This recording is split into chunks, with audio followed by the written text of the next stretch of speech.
여러분 안녕하십니까? 토론 진행을 맡은 현재훈입니다. 오늘 토론은 제주 MBC 제주신보, 제주 CBS 제주의 소리, 언론 사사가 공동 기획한 토론으로 제21대 국회의원 선거를 맞아 제주시을 선거구 후보자 초청 토론회를 마련했습니다. 후보의 좌석 배치와 질문 순서는 사전 추첨에 따라 결정됐습니다. 제주시을 선거구 후보자 소개합니다. 먼저 더불어민주당 오영훈 후보입니다. 네, 안녕하십니까? 미래통합당 부상일 후보입니다. 안녕하세요. 네, 토론 진행 방식 설명해 드립니다. 토론은 현안 토론과 자유 토론으로 진행됩니다. 후보들은 자신의 발언 시간을 확인할 수 있도록 정면에 각자의 타이머가 설치되어 있습니다.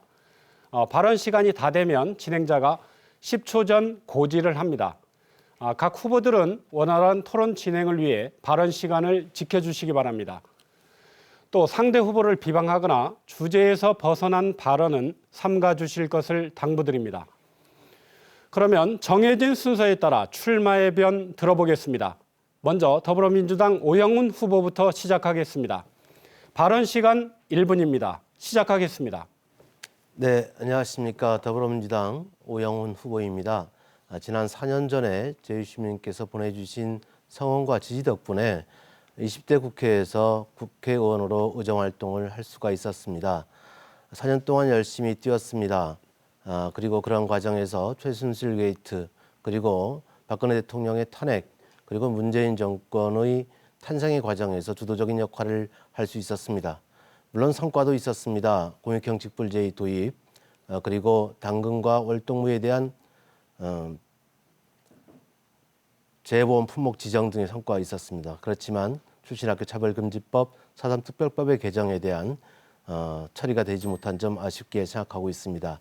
반드시 21대 국회의원에 다시 당선되어서 문재인 정권의 성공을 뒷받침해 나가겠습니다. 네, 이번에는 미래통합당 부상일 후보 순서입니다. 발언 시간 1분입니다. 시작하겠습니다. 안녕하십니까 도민 여러분. 미래통합당 제주시 을 선거구 국회의원 후보자 부상일입니다.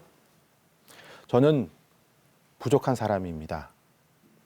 2016년도 저의 선거를 도와줬던 분들에게 고맙다는 인사도 제대로 드리지 못하고 그 세월을 보내버렸습니다.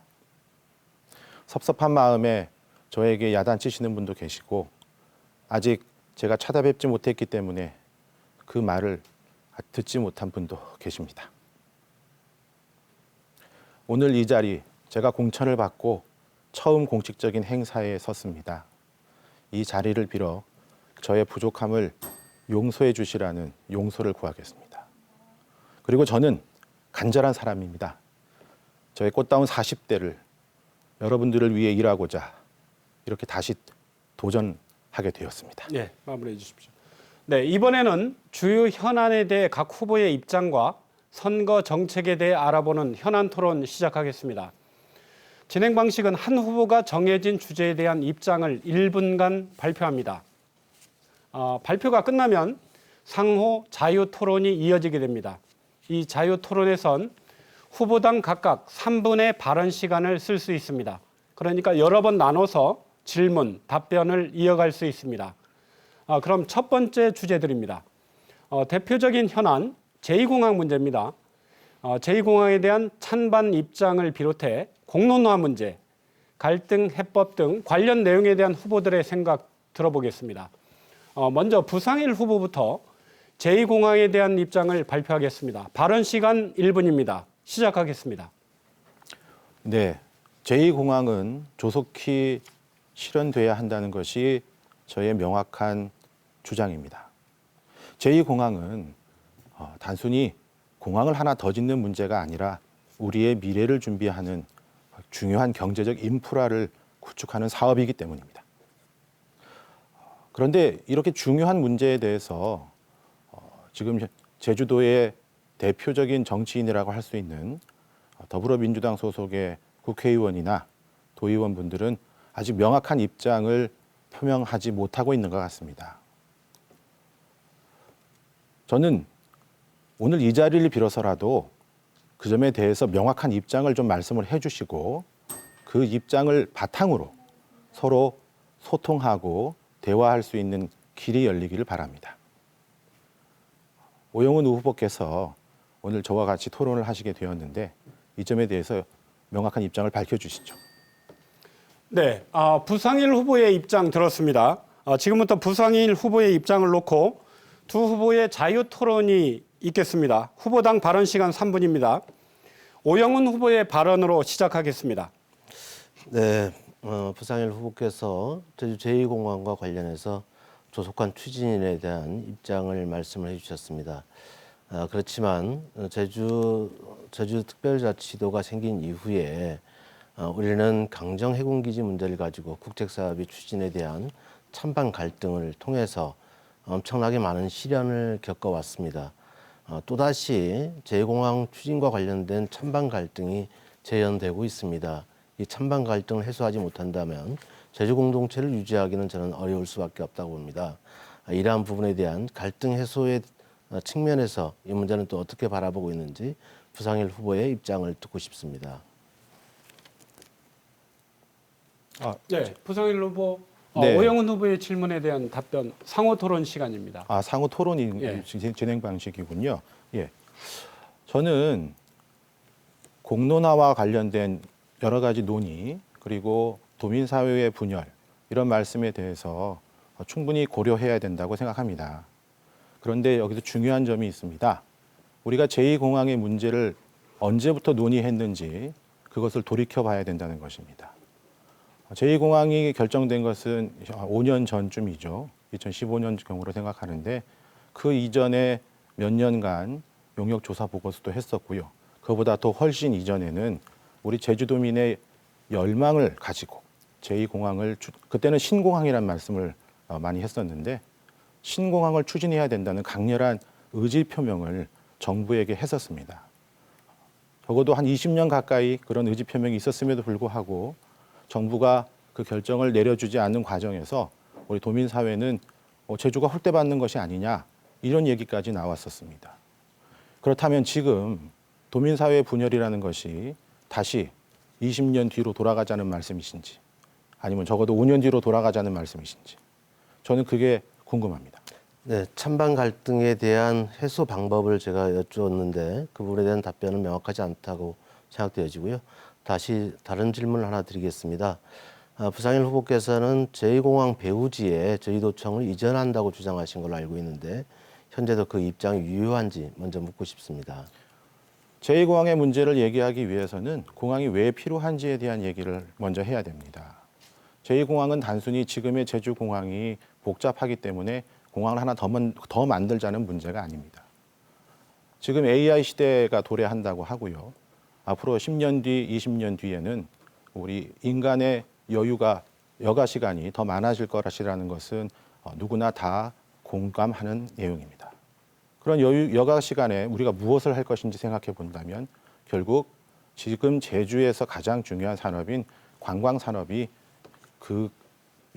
관광산업이 여전히 굉장히 중요한 경쟁력 있는 산업이 될 수밖에 없고 그러한 미래를 준비하기 위해서 제2공항이 필요한 것입니다. 그런데 그런 제2공항에 지금처럼 렌터카 하나 쭉 줄 세워놓고 아무것도 그 배후지에 없다면 그거는 안 될 말이죠.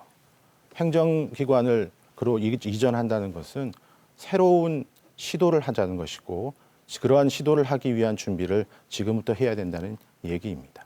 만약에 부상일 후보께서 이야기하듯이 제주도청이 성산공항 인근 배후지로 이전하게 된다면 제주특별자치도의회도 이전하는 것이 저는 바람직하다고 보는데 그에 대해서 동의를 하십니까?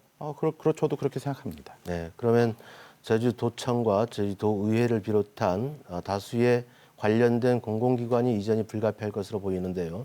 그에 따르는 재원 마련은 어떤 방식으로 하는 게 적절하다고 보십니까? 재원 마련과 관련해서 말씀하시니 여기서 중요한 점은 제2공항 배후지로 옮기는 과정에서는 제2공항을 건설하기 위해서 필요한 여러 가지 예산적 지원과 법률적인 지원이 필요할 것입니다. 그러한 과정에 단순히 도청을 이전하기 위해 제주도가 쏟아부어야 될 예산을 상당 부분 국비로 충당하거나 보조를 받을 수 있다고 생각합니다. 그리고 여기서 중요한 점이 있습니다. 단순히 도청을 이전하는 문제로 이 문제를 끝내서는 안 됩니다.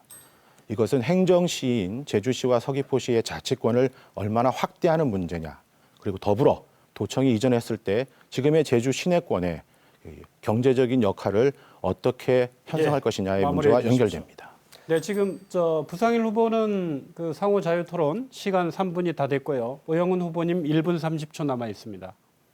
네, 저는 부상일 후보가 이야기하신 제주공항 배후지에 제주도청을 이전한다는 것은 맞지 않다라고 생각합니다. 제2공항 문제를 해결하는 것이 우선순위이고, 그리고 제주도청 이전 문제에 대해서는 공식적으로 내지는 지역사회에서 여론이 형성되지 않았기 때문에 이 문제에 대해서 접근할 단계는 아니다, 이런 말씀을 드리고요. 또한 제2공항, 제주도청 이전과 그리고 제주특별자치도의회를 비롯한 다수의 공공기관을 이전하는데 제주도민이 낸 세금으로 이전해야 된다는 점을 간과해서는 안 된다라고 생각을 합니다. 그렇기 때문에 제2공항 배후지에 제주도청 이전 문제에 대해서는 다시 한번 숙고해 주실 것을 부탁드리겠습니다. 그리고 또 한 가지 더 말씀드리고 싶은 것은 제주에 더 이상 제2공항과 관련된 찬반 갈등의 양상이 더욱더 증폭되지 않도록 역할을 해야 되는 것은 정치인으로서 다해야 될 역할이라고 생각합니다. 그런 점에 부상일 후보께서도 적극 함께해 주실 것을 정중히 요청드립니다. 네, 알겠습니다. 이번에는 같은 주제로 오영훈 후보의 제2공항에 대한 입장 들어보겠습니다. 발언 시간 1분입니다. 시작하겠습니다. 네, 제주 제2공항과 관련해서 아직도 갈등이 종식되지 못하고 여전히 진행 중인 사항에 대해서 국회의원의 한 사람으로서 또 정치인의 한 사람으로서 죄송스럽게 생각합니다. 그렇지만 저는 분명한 입장을 계속해서 이야기를 해왔습니다. 제2공항 추진 과정이 절차적인 투명성을 확보하고 그리고 주민동의의 전제하에 제2공항을 추진한다는 것은 문재인 정부와 그리고 더불어민주당의 일관된 입장입니다. 이 입장에서 한 번도 변한 적은 없습니다. 이 주민동의의 과정을 더욱더 명확히 하기 위해서 지금 제주도 의회에 갈등 해소 특위가 구성이 되어 있습니다. 여기서 좋은 방안이 마련되어지고 그리고 제주도와 그리고 관계 부처 그리고 당이 협력을 통해서 또 조율을 통해서 해결 방법을 모색해 나가겠다는 말씀드립니다. 네, 오영훈 후보 입장 들었습니다. 지금부터는 오영훈 후보 입장을 놓고 두 후보의 자유 토론이 있겠습니다. 후보당 발언 시간 3분입니다. 부상일 후보의 발언으로 시작하겠습니다. 네, 오영훈 후보께 한 가지 여쭙겠습니다. 제주의 제2공항은 어떤 의미를 갖고 있는 것이죠?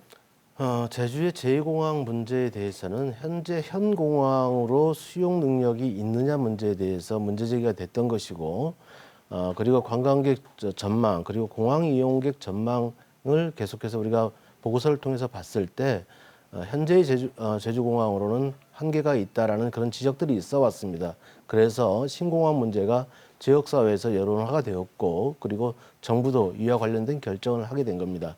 그렇지만 제2공항 추진 과정에서 입지 선정의 문제나 그리고 관광객 공항 이용객에 대한 추산 과정에서 추계 과정에서 적절치 못한 보고서 그리고 올바르지 못한 그런 절차적인 과정이 제기됨으로 인해서 많은 문제를 양산하고 있는 것이 현실입니다.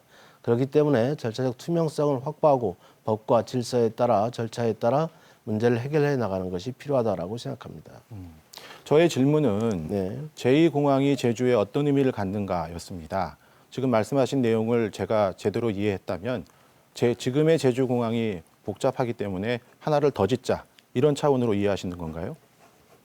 지금 현재 제주공항의 수용 능력의 한계를 보일 것이 명확하다면 그러면 저는 그 수용 능력을 해소할 수 있는 방안으로서 제2공항이 검토되어야 되고 추진돼야 한다고 생각을 합니다. 지금 말씀하신 게 뭐 제가 이해한 게 맞는 것 같네요. 네. 그러니까 지금 공항이 복잡하고 번잡스러우니 하나를 더 짓는 것이다 이렇게 이해하시는 것 같은데 저는 그런 차원을 넘어선 문제라고 생각합니다. 제2공항의 문제는 아까 말씀드렸던 것처럼 우리 제주도의 10년, 20년, 30년 뒤를 예상하고 추진하는 사업입니다. 그렇기 때문에 중요한 경제 인프라라는 말을 할 수 있는 것이죠. 아까도 말씀드렸지만 우리 인류는 향후 10년에서 20년 사이에 지금과는 다른 생활 방식을 경험하게 될 것이라고 합니다. 그러한 다른 생활 방식에서 중요한 건 여가의 증진이고 그 여가가 많아질수록 관광 산업은 더 중요해지겠죠. 그런 차원에서 제2공항은 제주의 먹거리를 준비하는 데 굉장히 중요하다고 생각합니다. 그러면 여기에서요. 그럼 제2공항이 건설된다면 그럼 건설되는 것 자체를 반대하시는 건가요? 그거부터 좀 여쭤보고 싶습니다. 일단 수용 능력에 대해서 지금 제2공항에 대한 그 입장을 물으셨는데 아니, 제2공항이 좋습니다. 건설 예, 자체를 예. 반대하시는 건지. 그렇지 않습니다. 근데 전제 조건은 지금 현재 제주공항이 갖고 있는 수용 능력의 한계가 명확한다고 했을 때 저는 제2공항이 필요하다는 얘기를 합니다. 네, 그러면 그 예를 한계가 들어서 명확하다고 생각하지는 않으십니까? 잠깐만요. 수용 능력이 충분히 현재 제주공항이 갖고 있다라고 판단되어지거나 확인되어진다면 저는 제2공항을 추진할 필요는 없다고 생각을 합니다. 그래서 더더욱 중요한 것은 제주의 미래 비전을 우리가 이야기를 할 때 계속 관광객을 더욱더 많이 오게 하는 것이 제주에 도움이 되는 것인가. 그러기 위해서 더욱더 개발을 확대해 나가는 것이 제주의 미래에 도움이 되는 것인가. 이런 판단 또한 함께 해봐야 될 문제라고 생각을 합니다. 지금 말씀하신 걸 제가 제대로 이해했다면 지금의 제주공항이 수용 능력이 부족한지 부족하지 않은지에 대한 판단도 내려지지 않았다는 말씀으로 들립니다. 그렇게 제가 이해도 되는 것인가요? 프랑스의 용역 회사이죠. ADPI 보고서에 따르면 제주공항의 시설 확충으로도 또 수용객을 받아들일 수 있다는 이런 보고서도 나온 바가 있습니다. 그렇기 때문에 그런 부분에 대한 확인을 요구하는 목소리가 있는 것이고요. 저는 그런 확인 작업이 필요하다고 보여집니다. 그리고 지금 현재 국토교통부가 이것을 추진하는 과정에서 또한 전략 환경 영향 평가 보고서를 제출하고 있는데 환경부의 입장이 또 중요한 문제입니다. 이런 과정에서 4, 5월 이후에 보고서가 제대로 나오고 그런 환경적으로 문제가 없다라고 되면 절차적 진행이 가능하다 이렇게 생각을 합니다. 지금 말씀하신 건 환경적인 문제에 제2공항의 수용 능력이 포함되어 있다고 알고 계시다는 말씀이신가요? 그것도 연계되어 있습니다. 왜냐하면 제2공항을 입지 선정하는 과정에 전략 환경 영향 평가가 반드시 수반되어야 하는 문제입니다. 제가 알고 있는 거하고는 좀 다르게 알고 계신 것 같아서 지금 국토부가 그러면 제2공항을 짓기 위해서 지금의 제주공항의 수용 능력에 대한 그 검토 보고서를 국토부가 결정한 그 검토 보고서는 믿기 어렵다 이 말씀이신가요? 아니죠. 국토부가 잠시만요. 예. 오영훈 후보는 발언 시간 다 되셨고 부상일 후보 56초 남아 있습니다. 부상일 후보만 발언이 가능합니다. 저는 제2공항은 아까 말씀드린 것처럼 우리 제주의 미래를 설계하기 위해서 꼭 필요한 것이고 20년 넘게 제주도민의 염원에 의해서 여러 가지를 검토한 결과 내려진 결론이라고 생각합니다. 추진하는 과정에 다소 불합리한 것이 있거나 또는 그것을 반대하는 사람들의 의견이 걱정스러운 부분을 지적하는 그 의견이 충분히 경청해야 된다고 생각합니다만은 그것을 아까 말씀드렸던 5년 뒤, 10년 뒤, 20년 뒤로 돌려버리겠다는 의미라면 그것은 우리의 미래 세대들을 위한 준비를 해야 될 막중한 책임을 방기하는 것이라고 생각합니다. 저는 굉장히 실망스러운 점을 오늘 확인했습니다. 오영훈 후보께서는 제2공항의 문제가 단순히 공항이 복잡하기 때문에 수용 능력이 부족하기 때문에 그걸 하나 더 짓자고 생각하시는 것 마무리해 같아서 주시기 바랍니다. 너무 안타깝습니다. 네, 두 번째 주제 4.3 특별법 개정입니다. 제주 4.3의 정명과 완전한 해결을 위해 4.3 특별법 개정안의 내용, 해결 방안에 대해 후보들의 생각 들어보겠습니다. 진행 방식은 똑같습니다. 이번에는 오영훈 후보부터 입장을 발표하겠습니다. 발언 시간 1분입니다. 시작하겠습니다. 네, 4.3 특별법 정부 개정안을 제가 2017년 12월에 대표 발의를 했습니다. 그렇지만 만 2년이 지나는 과정에서 4.3 특별법 개정안이 통과되지 못한 점에 대해서 이 자리를 빌어 도민 여러분과 또 유족 여러분께 송구스럽다는 말씀을 드립니다. 4.3 특별법의 주요 핵심 내용은 정부가 인정한 4.3 희생자에 대한 배보상을 할 수 있는 법적 근거 조항을 마련하는 것이고 또 하나는 4.3 당시에 불법 구금 그리고 수용인으로 살아가셨던 분들에게 불법 군사재판의 무효화 근거 조항을 넣는 부분입니다. 이 두 가지 부분에 대해서 최근 정부는 해야 한다는 입장을 견지를 하고 있습니다. 조속한 시일 내에 통과될 수 있도록 더욱더 노력하겠다는 말씀을 드립니다. 네. 오영훈 후보 입장 들었습니다. 지금부터 오영훈 후보의 입장을 놓고 두 후보의 자유 토론이 있겠습니다. 후보당 발언 시간 3분입니다. 부상일 후보의 발언으로 시작하겠습니다. 저 역시 제주 4.3 특별법을 제정하는 과정에 그 초안 작업에 참여했던 사람으로서 재심 규정과 희생자들에 대한 배상 규정이 꼭 필요하다는 것을 강조하고 싶습니다. 이미 이 내용은 초안에 들어있던 내용이었습니다마는 당시의 정치적 상황과 관련해서 이것이 빠진 채로 지금의 특별법이 만들어졌다고 알고 있습니다. 제가 생각하는 4.3의 완전한 해결은 피해자에게 가해자가 사과하고 배상하는 것입니다. 그런 점에서 저는 대통령이 두 번에 걸쳐서 사과를 했습니다만 저는 매년 내려와서 사과를 하는 것이 옳다고 생각합니다. 이 점에 대해서 오영훈 후보자도 동의하시죠? 네, 오실 수 있으면 와야죠. 네. 좀 실망스럽습니다. 오실 수 있으면 와야 된다는 표현은 그것은 안 와도 괜찮다는 말처럼 들리고요. 원래 독일이 유태인을 학살한 이후에 그 책임을 통감하고 기회가 있을 때마다 찾아가서 계속 사과를 합니다. 그런데 오영훈 후보께서 오실 수 있다면 오셔야 된다는 말씀 정말 실망스러운데 저의 실망이 잘못된 것인가요? 네. 참고로 4.3 7주년 추념식에 문재인 대통령께서 직접 참석하셔서 저희 도민께 사과하고 4.3의 완전한 해결을 약속한 바가 있으시고요. 또 저는 72주년 추념식에 문재인 대통령께서 와주시기를 기대하고 있다는 말씀을 드립니다.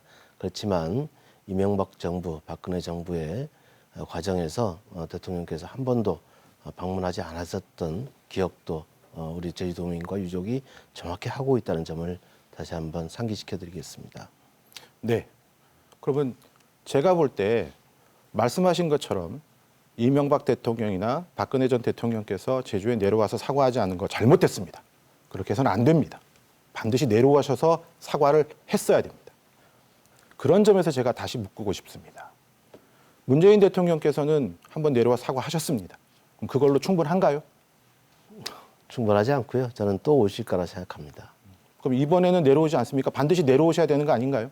내려오실 거라 저는 생각하고 있습니다. 네. 그럼 그 부분에 대해서 알고 계신 건 아직 없으십니까?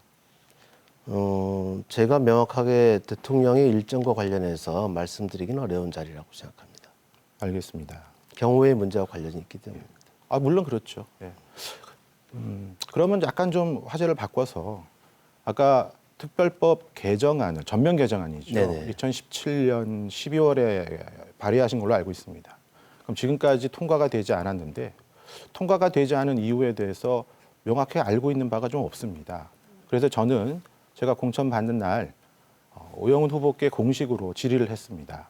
그건 누구를 탓하자는 의미가 아닙니다. 왜 통과가 되지 않았는지와 관련해서 오영훈 후보자께서는 어떤 노력을 하셨는지 구체적인 것을 밝혀달라. 그리고 정부와 협의를 하는 과정에서도 어떤 것 때문에 되지 않았는지를 밝혀달라. 이렇게 그걸 요구하는 이유는 문제를 해결하기 위해서는 문제가 무엇인지를 명확하게 알아야 되기 때문입니다. 그 점에 대해서 말씀해 주시면 고맙겠습니다. 국회의원의 의정 활동은 다 공개하도록 되어 있습니다. 법적으로.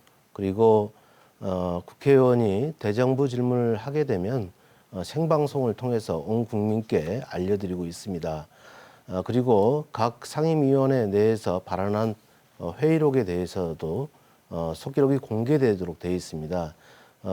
제가 의정활동하는 과정에서 4.3 특별법의 처리와 관련된 입장을 묻는 대정부 질문 또 그리고 예산결산 특별위원회 질문들은 다 생방송으로 방영이 된 적이 있고 그리고 국회 속기록에도 제대로 나와 있습니다. 그런 내용을 참고해 주시면 좋겠다는 말씀을 드리고요. 제가 국회 대정부 질문 과정에서 확인했던 부분에 대해서 말씀을 드리면 제가 대표 발의한 사삼특별법 개정안에 대해서 김부겸 행안부 장관, 당시 행안부 장관은 사삼특별법에 따라서 결정된 희생자들에게 배보상을 할 수밖에 없다는 입장을 저희 질문에 답한 적이 있고요. 그리고 이낙연 전 국무총리께서도 대정부 질문에서 저희 질의에 사삼특별법의 개정에 정부가 적극 협력하겠다라는 메시지를 이야기한 바가 있습니다. 이토록 사삼특별법 개정을 위한 저의 일정과 노력에 대해서 제대로 이해해 주시기를 부탁드리겠습니다.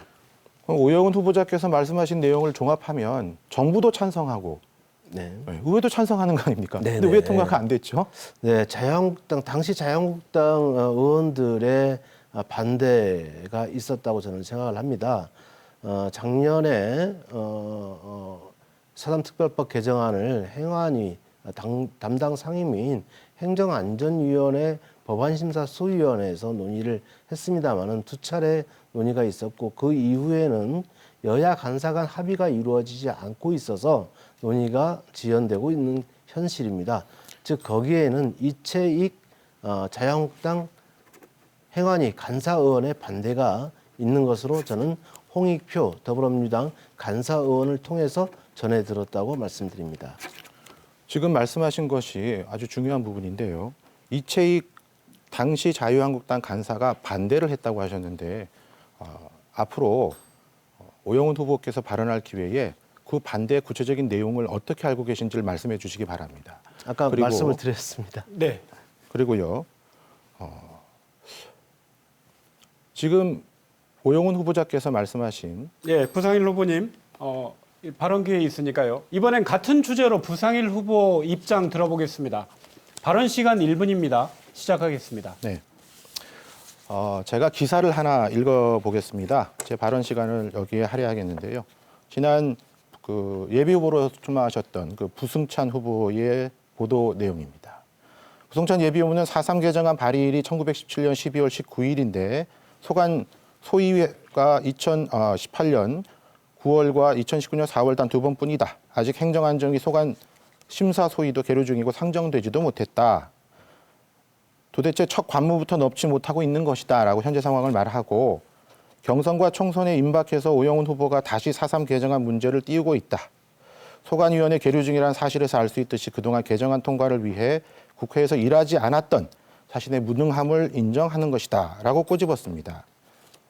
특히 오 예비 후보가 2018년 지방선거 앞두고 4.3 유족회 유족들의 일부가 원희룡 지사를 지지한다는 이유로 분명히 기억하겠다라는 협박성 발언을 했는데 네, 이거 사과하지 마무리해 않으면 진심 없는 거 아니냐 이렇게 예, 얘기했거든요. 알겠습니다. 자, 3분간 두 후보 상호 자유 토론입니다. 이 주제에 대해서 오영훈 후보 그 부상일 그 후보 1분 발언에 대한 오영훈 후보 발언 시작하겠습니다.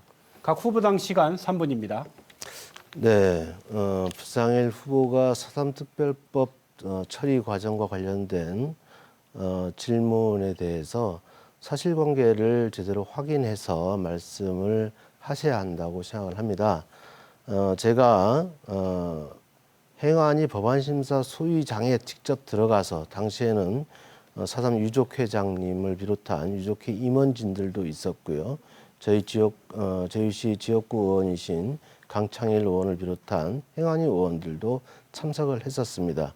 그런 과정에 제가 법안을 대표 발의한 의원의 한 사람으로서 행안위 법안심사 소위장에 들어가서 법안 처리의 필요성 그리고 시급성에 대해서 말씀을 드렸고 이와 관련된 내용은 국회 행안위 법안심사 소위원회 회의록에 나와 있다는 점을 말씀을 드립니다.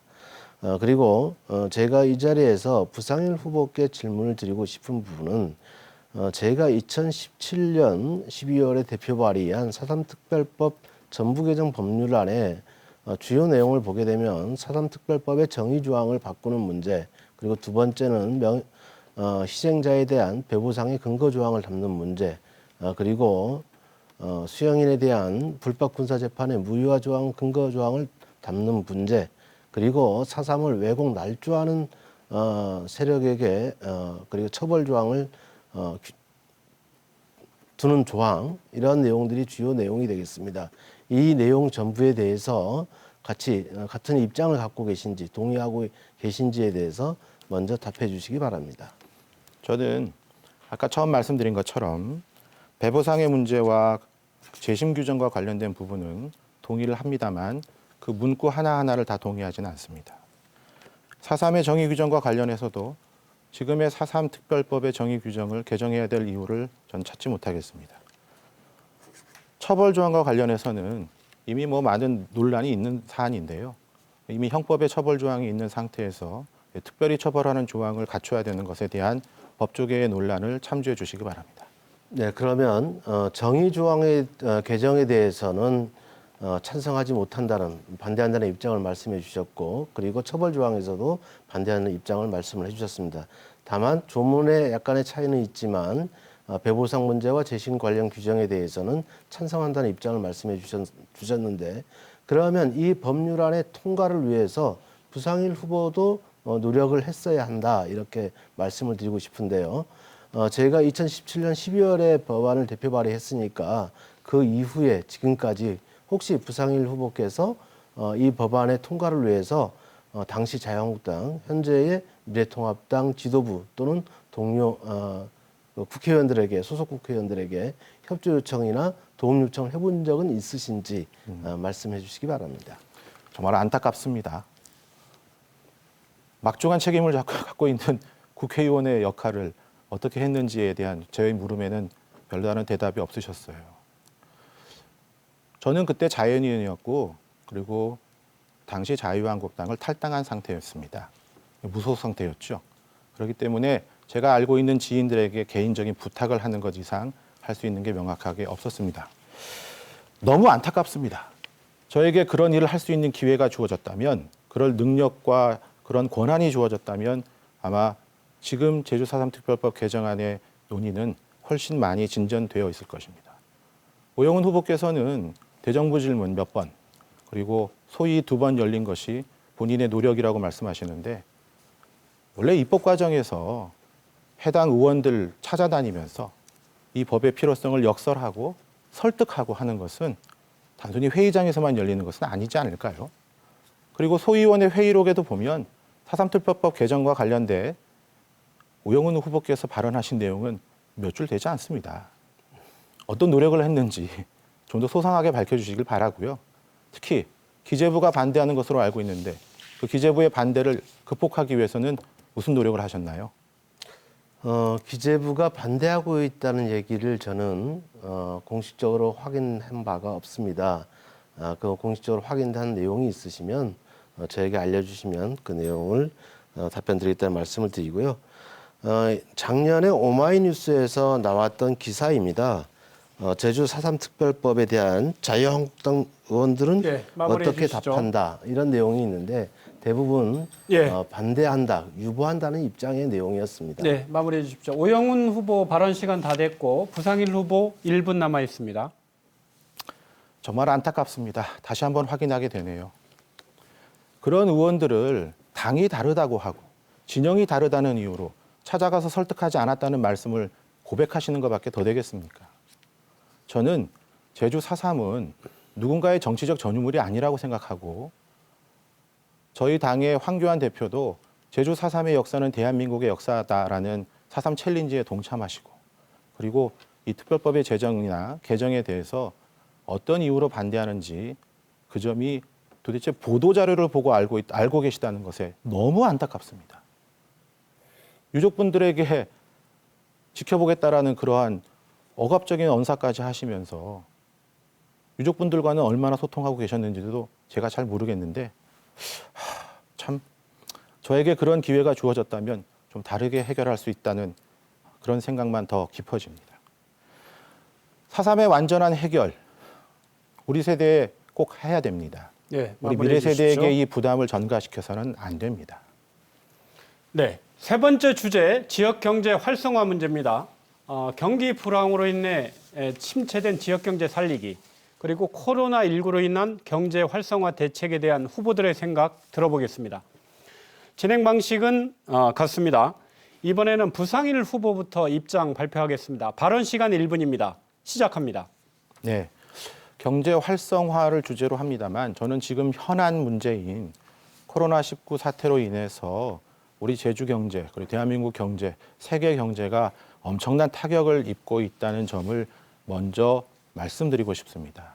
그래서 이 문제에 대한 대책을 마련하기 위해 우리가 생각해야 될, 반드시 생각하고 짚어 나가야 될 것이 무엇인지를 확인하는 것이 필요하다고 생각합니다. 제가 알고 있기로 최근에 추경 예산이 통과되어서 이 코로나19 사태에 대해서 경제적인 지원을 하려는 정부의 움직임이 있는 것으로 알고 있습니다. 우리 제주도도 그에 맞추어서 추경을 요청했고 그 예산을 받은 것으로 알고 있습니다.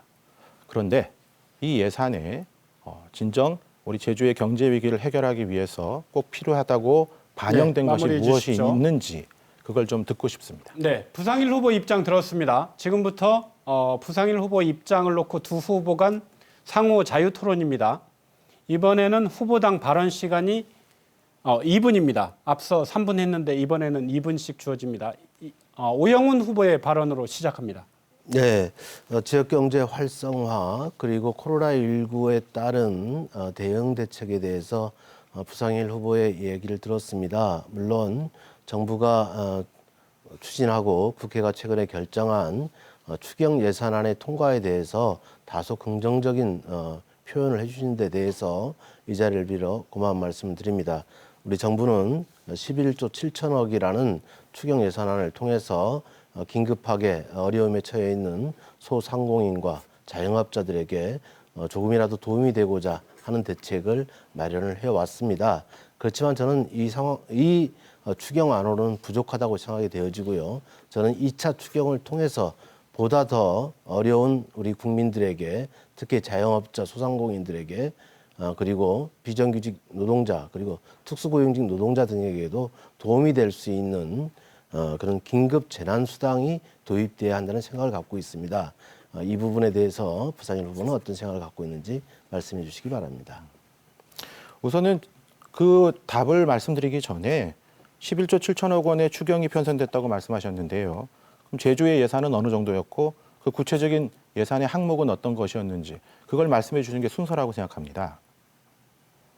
그거에 대한 말씀을 좀 해주시죠.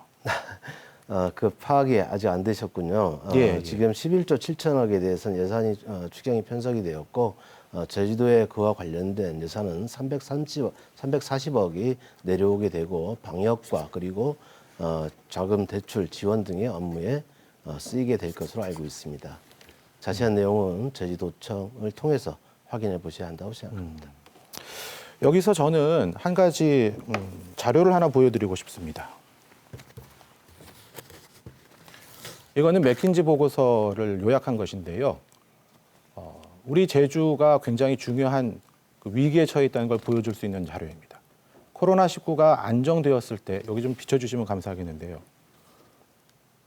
1분기 말에 안정되었을 때 2분기에 들면 소비재가 회복될 가능성이 있고 그 다음에 자동차 산업 같은 그런 중공업 부분이 회복될 가능성이 있고 4분기 초에 이르러서야 항공산업이 회복될 가능성이 있고 그 이후에 관광산업이 회복될 가능성이 있다는 것입니다. 이 전제는 상반기가 아니라 1분기 때 코로나19가 안정되었을 때를 말하는 것입니다. 이 내용을 보면 우리 제주는 코로나19 사태가 진정된다 하더라도 그 이후에 관광업이 정상화될 때까지 굉장히 오랜 시간 동안 정말 더 어려움에 처할 수밖에 없다는 내용을 반영하는 것입니다. 그래서 저는 이번 추경 이러한 것들이 어느 만큼 고민되었고 그래서 추경을 편성할 때 얼마나 반영되었는지를 여쭙고 싶은 겁니다. 단순한 액수를 여쭙는 게 아닙니다.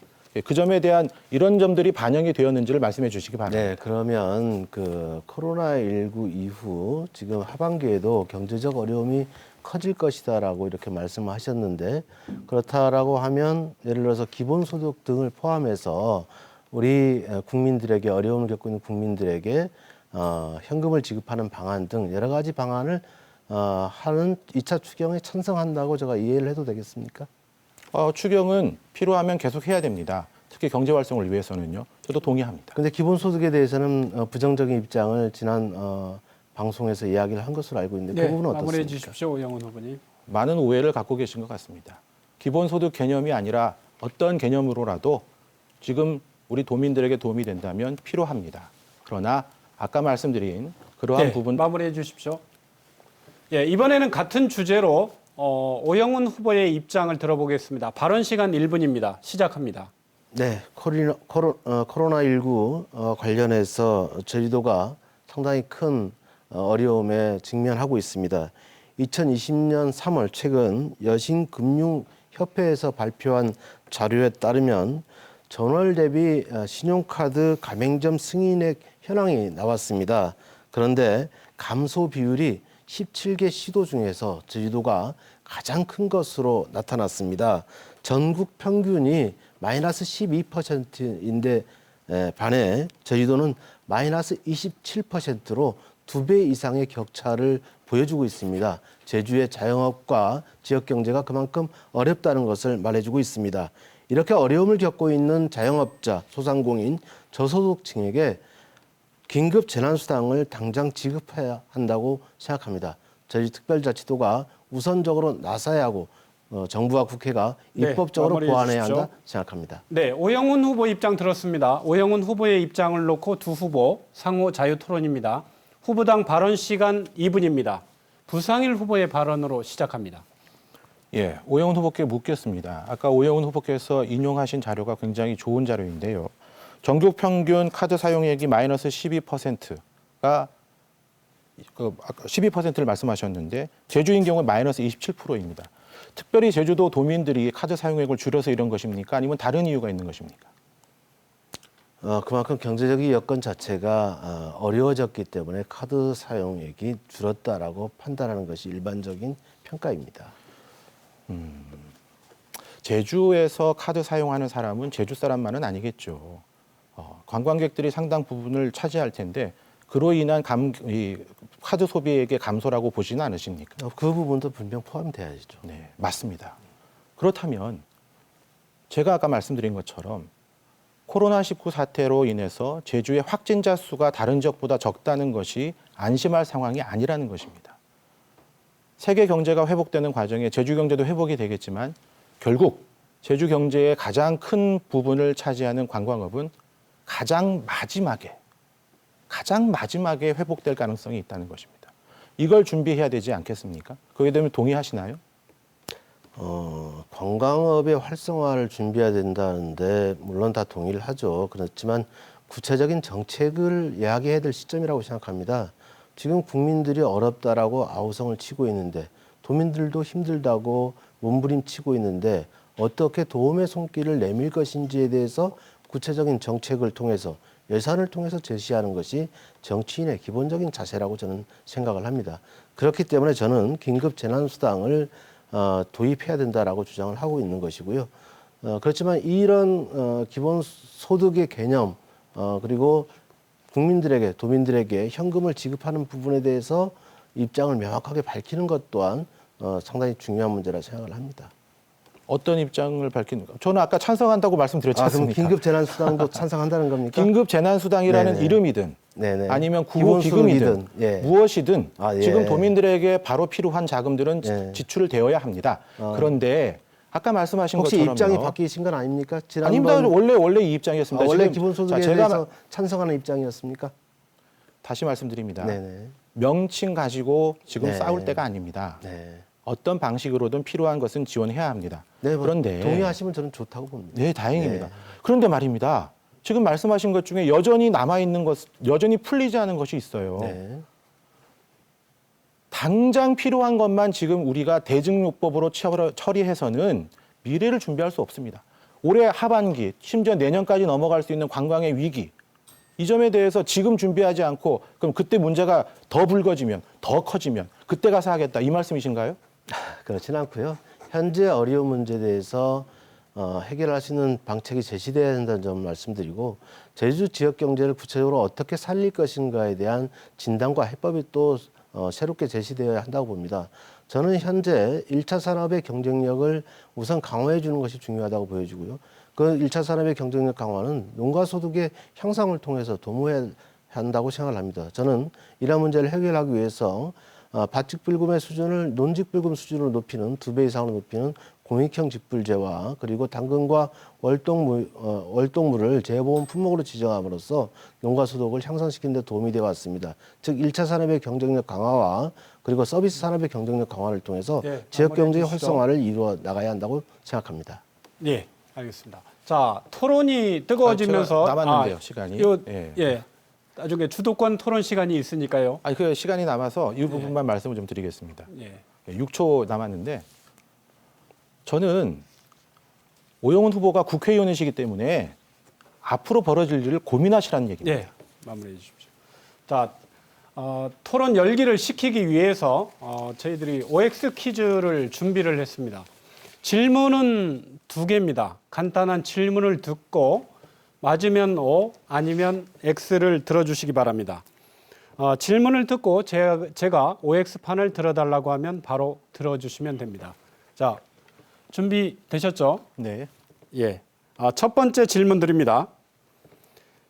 나는 상대 후보보다 잘생겼다고 생각한다. OX판 들어주시죠. 두 분 다 X를 드셨네요. 예, 부상일 후보부터 이유 간단히 듣죠. 우선 제가 다른 사람보다 잘생겼다, 못생겼다 판단하는 거는 워낙 주관적인 것이어서 욕먹을 짓 같습니다. 네, 그래서 그렇습니다. 오영훈 후보님은요? 제가 평소에 제가 잘생겼다라고 그렇게 생각해 본 적 많지 않고요. 예. 또 우리 부상일 후보께서는 또 젊으시고 저는 얼굴을 이제 볼 때 저희 기준상에는 잘생겼다라고 생각을 하고 있습니다. 아무래도 선거철이어서 상당히 겸손한 그런 태도를 보이는 걸로 아마 시청자들이 생각을 할 것 같습니다. 자, 두 번째 질문입니다. 나는 운이 좋은 사람이라고 생각한다. OX판 들어주시죠. 두 분 다 이번에는 O판을 들었습니다. 예. 오영훈 후보님부터 먼저 들을까요? 이유를. 운이 좋다라는 얘기, 저한테 상당히 좀 맞는 이야기라고 생각하고요. 저는 여러 가지로 부족한 점이 있습니다. 다른 분보다 그렇게 똑똑하다고 생각해 보지 못했고요. 다른 분보다 많이 알고 있다 생각하지 못했습니다. 그리고 다른 분보다 많이 가졌다고 생각하지 못했기 때문에 늘 부족함을 가지고 있고 그 부족함을 채우려고 노력은 하지만 저는 제가 노력하는 노력의 크기에 비해서 또 많은 성취를 이루었다라고 생각을 하고 있습니다. 그 많은 성취를 이루는 과정에 저는 운도 크게 작용을 하고 있다 이렇게 생각을 합니다. 네. 부상일 후보님도 5판을 들었습니다. 어떻게 본인의 어떤 정치적인 그 역정 이런 거 비하면은 조금 의외의 대답도 될 것 같은데요. 이유 좀 들어보겠습니다. 불자들이 많이 쓰는 용어 중에 정진이라는 말이 있습니다. 고통을 겪고 그 고통 속에서도 진리를 탐구하고 거기서 깨달음을 얻는 것인데 저는 벌써 4번째 도전이죠. 아까 말씀하신 것처럼 3번의 실패를 경험했습니다. 그런데 그 실패 경험이 저에게는 큰 자양분이 되었습니다. 마음이 너무 아파서 몸까지 아픈 그런 경험은 단순히 거기서 좌절해버린 사람에게는 아무 의미가 없을 수 있겠습니다만 그걸 극복하고 앞으로 더 나아가는 사람에게 얼마나 큰 자양분인지 저는 알게 되었습니다. 앞으로도 계속 정진하겠습니다만 이번만큼은 좋은 결과로 저를 지원했던 많은 분들에게 기쁨을 선사하고 싶고요. 네, 국민 여러분에게 일하고 싶습니다. 네, 알겠습니다. 자, 그럼 다시 진지한 토론 돌아가겠습니다. 이번에는 주도권 토론입니다. 주도권을 가진 후보가 자유롭게 토론을 진행하는 방식입니다. 주도권 가진 후보는 일방적인 발언은 자제해 주시고 상대 후보의 발언 기회도 존중해 주시기 바랍니다. 그럼 오영훈 후보부터 주도권 토론 시작하겠습니다. 후보 주도권 시간은 5분입니다. 상대방의 발언 시간도 이 5분 안에 다 포함이 됩니다. 예, 토론 시작하겠습니다. 네, 지금 제주의 현황과 관련해서 심층적인 토론을 하고 있습니다. 그런데 이 토론의 과정에 의제로 들어와 있지 않은 부분에 대해서 한 가지 의견을 말씀드릴까 합니다. 바로 2019년 작년 8월에 발표했던 국토종합개발계획 내용에 포함되어 있는 내용인데요. 제주에 신항만을 건설하겠다는 계획이 발표가 되었습니다. 규모로는 2조 8천억 원의 수준의 공사 규모가 되고요. 그리고 2040년까지 신항만 건설 계획을 완료한다는 내용입니다. 동부가 허브 항만으로 육성하겠다는 그런 계획을 해양수산부가 갖고 있는데요. 혹시 이 계획에 대해서 부상일 후보는 알고 계신지, 또 알고 있다면 그러한 추진 방향에 대해서 동의를 하고 있는지, 이 부분에 대해서 말씀을 주시면 고맙겠습니다. 네, 동의합니다. 꼭 필요한 사업 중에 하나라고 생각합니다. 왜 그러냐 하면은요, 이것은 제2공항의 문제와 거의 유사한 논의 구조를 가지고 있습니다. 우리 제주가 가지고 있는 미래를 준비하고 그것을 설계하기 위한 것입니다. 단순하게 물동량이 많아져서 항만이 더 필요하다는 차원이 아니라는 것은 아마 오영훈 후보님도 동의하시고 알고 계실 겁니다. 그러면요, 이런 말씀을 드리죠. 그 내용을 자세히 살펴보게 되면 신항만의 크루즈 선석과 여객선 선석을 확보하는 것으로 되어 있습니다. 즉 제가 염려하는 부분은 즉 관광객을 유치하겠다는 내용만 있고 제주도의 1차 상품이나 제주의 가공품, 예를 들면 삼다수 같은 것이 예를 들 수가 있겠죠. 이런 부분들, 즉 화물을 내보내는데 또 가져오는데 이런 물류의 혁신과 관련된 내용은 빠져 있습니다. 그렇기 때문에 제주 물류의 혁신을 위해서 저는 이 신항만의 화물 선석, 컨테이너 전용 선석이 필요하다, 이런 생각을 갖고 있고, 이와 관련된 TF팀을 만들어서 운영 중에 있는데요. 이 부분에 대해서는 어떤 또 입장을 갖고 계십니까? 우선은 물동량이 증가한다는 부분에 대해서 이 두 가지를 나누어서 봐야 할 것 같습니다. 첫 번째는 제주로 들어오는 물동량과 나가는 물동량입니다. 제가 알기로 나가는 물동량이 들어오는 물동량에 네. 비해서 많이 좀 적은 것으로 알고 있는데 제가 알고 있는 게 맞죠? 네, 다소 예. 차이가 있을 수는 있습니다만. 다소가 아니라 상당 부분 차이가 있죠. 그리고 겨울에 우리 월동 채소가 또는 뭐 감귤 이런 것들이 물동량이 많아지면서 비교적 좀 균형을 이룰 수 있는 정도까지 올라가지만 나머지는 그렇지 않다고 알고 있습니다. 아마 저는 무슨 뭐 자연인이기 때문에 뭐 변호사를 하고 있습니다만 잘 모를 수 있는 내용이지만 국회의원께서는 정부가 어떤 이유로 이런 것을 추진해 저보다 훨씬 많이 알고 계실 거예요. 자, 국토종합개발계획에서 알겠습니다. 관광객 유치 부분이 강조된 이유는 그런 것 때문이 아닙니까? 그게 아니라는 말씀이신지를 명확하게 해주시면. 관광객의 유치 문제도 중요하지만 더욱더 중요한 것은 제주에 살고 있는 제주 시민, 제주 도민 여러분들의 삶의 질을 어떻게 향상시킬 것인가에 대해서 너무 당연합니다. 접근해야 된다는 걸 말씀드리고요. 우리 제주항에서 지금 쓰고 있는 화물의 내용들을 보게 되면 전부 다 비규격 컨테이너를 쓰고 있습니다.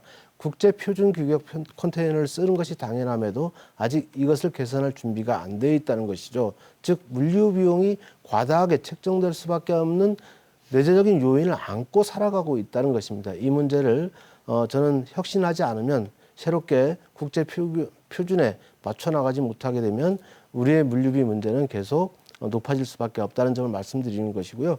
이런 물류비를 절감하기 위해서 그리고 한반도 신경제 구상을 통해서 H자로 우리가 얘기를 하지 않습니까?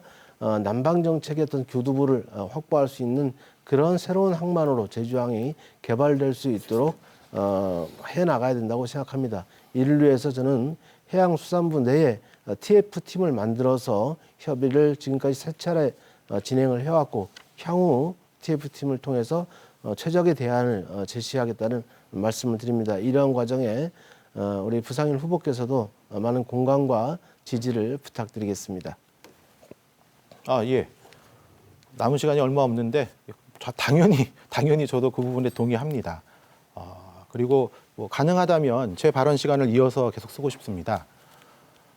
아까 말씀하셨던 것처럼 컨테이너의 규격화 굉장히 중요한 이슈인데 이 문제가 예, 부상일 후보 주도권 토론 바로 예, 예, 시작하겠습니다. 이어서. 이 문제가 제가 2009년 10년 제주 도당위원장을 할 때 가락동 시장에 우리 제주의 월동 채소가 팔레트 상태에서 납품이 계속 되고 있었어요.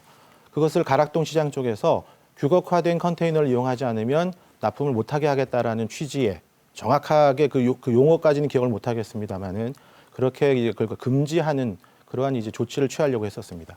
그래서 도당위원장이었던 제가 오세훈 당시 서울시장에게 간곡히 부탁을 하고 2년간 유예를 해서 계속 받을 수 있게 된 것으로 저는 기억하고 있고요. 그 뒤에도 이 문제는 연이어서 해소되지 않은 채 계속 왔습니다.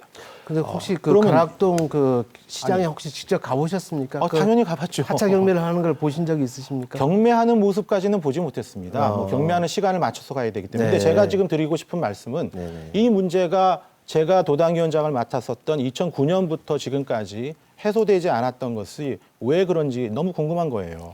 자, 우리 지역에 제가 말씀을 드릴까요? 아니 제가요. 네, 잠깐만요. 우리 지역에 3명의 국회의원이 전부 다 오영훈 후보자가 소속된 정당의 국회의원이었습니다. 충분히 해결할 수 있는 시간이 있었습니다. 왜 해결이 안 된 것인지 답변해 주십시오. 그 해결이 안 된 것이 아니고요. 지금 우리 부상일 후보께서는 완전히 거꾸로 이해를 하고 계신데 당초에는 이 컨테이너 아까 제가 말씀드린 대로 비규격 컨테이너 자체로 경매를 했습니다.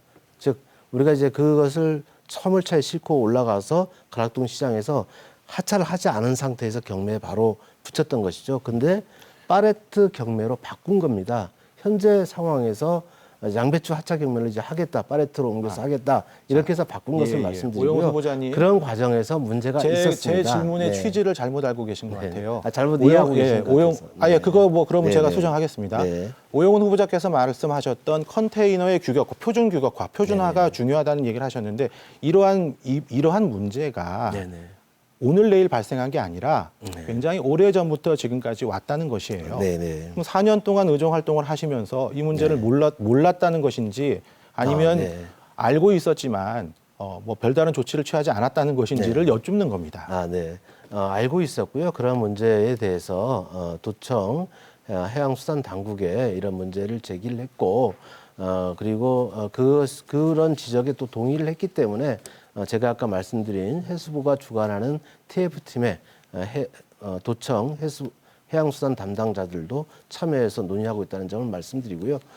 그렇지만 저는 도 당국이 현재까지 그런 비규격 컨테이너를 유지하고 있는 부분에 대해서 저는 반성할 지점이 있다는 점을 말씀드리고 네, 싶고 알겠습니다. 이를 개선하기 위한 의지가 네, 그럼 제가 필요하다 그 생각합니다. 다음 질문을 좀 드리겠습니다. 아까 사실 못 물어봤어요. 부승찬 예비 후보자가 보도자료를 낸 것에 대해서 이 질문을 좀 듣고 싶었었습니다. 아까 보도자료를 잠깐 다시 간략하게 좀 다시 말씀을 드린다면 오영훈 예비 후보가 경선과 총선에 임박해서 다시 4.3 개정안 문제를 띄우고 있다. 이렇게 하고 그다음에 나온 그 기사가 있었습니다. 네네. 2월 20일자로 2월 20일 지나서 바로 나온 기사였는데 2월 20일 날 전 국회의원들에게 서한을 보내셨다고. 네네. 뭐 그러진 않으셨겠습니다만은 20대 임기가 마감되는 2월 20일에 들어서야 이 서한을 보내신 뭐 특별한 이유가 있으십니까? 간절함의 표현이고요. 저는 4.3의 유족입니다. 저의 조부와 증조부께서 4.3 당시에 희생당하셨고 저희 할머니는 혼자서 가정을 지탱해 왔습니다. 그렇기 때문에 저는 제대학교 총학생회장 시절 국회 4.3 특별위원회 구성 청원 운동을 전개하기도 했고 그리고 4.3 진상규명과 명예회복을 위한 죄송합니다. 도민연대 오영훈 후보자님. 사무국장을 지내면서 오영훈 4.3 특별법 제정과 이런 오영훈 역할을 후보님이 계속 말씀하시는 해왔습니다. 제가 이런 여쭙는 점에 것은요. 대해서 이해를 해주시면 감사하겠습니다. 예, 좋습니다. 네. 예, 그거 열심히 하신 거 너무 다행스럽고 좋은 일인데 제가 말씀드리는 것은 그간 전 국회의원을 상대로 이런 활동을 한 번도 안 하셨다가 임기가 마감될 때 비로소 그것도 서한으로 한 하신 번도 안 이유가 하셨다라고 얘기하는 건 예. 저는 좀 맞지 않다고 보고요. 그럼 뭐 저도, 구체적인 얘기를 해주시죠. 이채희 간사의원도 제가 본회의장에 만나서 산특별법 처리에 협조해 줄 예, 것을 마무리해 주시기 요청한 바랍니다. 적이 있고 일관되게 계속 하고 있다는 점 말씀드립니다. 알겠습니다. 예, 주도권 토론까지 모두 마무리됐습니다. 이제 토론을 정리할 시간이 됐습니다. 마지막으로 1분씩 마무리 발언 시간 드리겠습니다. 먼저 부상일 후보 1분 발언해 주시기 바랍니다. 지금은 세계 저편에서 발생한 일이 바로 우리 주변에서 우리에게 영향을 미치는 그런 시대에 살고 있습니다. 대표적으로 코로나19가 발병한 우한하고 제주도가 상당한 거리가 있죠. 그럼에도 불구하고 우리나라 전국이 이에 몸살을 앓고 있고 전 세계가 팬데믹 현상으로 심각한 경제 위기까지 초래된다고 걱정하고 있습니다. 그렇기 때문에 지금 우리에게 가장 필요한 것 중 하나는 미래를 준비하는 것입니다. 미래는 어떻게 다가올지 알 수가 없습니다. 알 수가 없기 때문에 위기입니다. 위기를 극복하기 위해서 지금 준비하지 않으면 안 된다. 그래서 저는 특별자치도 시즌2를 말씀드린 바가 있습니다. 도민분들을 위해서 무엇을 할 것인지 지난 12년 많은 공부도 했고 노력도 네, 했습니다. 마무리해 주시기 저에게 바랍니다. 기회를 주신다면 꼭 이루어내도록 하겠습니다. 네, 오영훈 후보 마무리 발언 해 주십시오. 네, 오늘 토론을 통해서 저희 지역의 현안에 대한 입장을 말씀드렸습니다. 다소 부족한 시간이긴 하지만 저의 생각을 가감없이 전달할 수 있는 기회가 되었다고 생각합니다. 최근 코로나19 사태로 인해서 많은 도민들이 어려움에 처해 있습니다. 특히 이 자리를 빌어서 방역 당국 그리고 의료진, 자원봉사 여러분의 노고에 고마운 말씀을 드립니다. 그리고 제가 어제 보도자료를 통해서 공식적으로 입장을 제시했습니다마는 지금 위기를 겪고 있는 자영업자, 소상공인 그리고 비정규직 노동자 그리고 특수고용직 노동자분들의 도움을 주기 위해서 긴급 재난수당을 도입할 것을 제안한 바가 있습니다. 이에 원희룡 도정에서도 적절히 화답해서 저희 도민들의 어려움을 극복할 수 있도록 도와주실 것을 부탁드리겠습니다. 네, 고맙습니다. 오늘 토론 어떻게 보셨습니까? 오영훈, 부상일 두 후보가 제시한 제주 현안 해법과 정책 공약을 꼼꼼하게 비교해 보시고 최고의 일꾼을 선택해 주시기 바랍니다. 다음 이 시간에는 언론사사 초청 서귀포시 선거구 후보자 토론회를 마련합니다. 지금까지 함께해 주신 시청자 여러분 고맙습니다.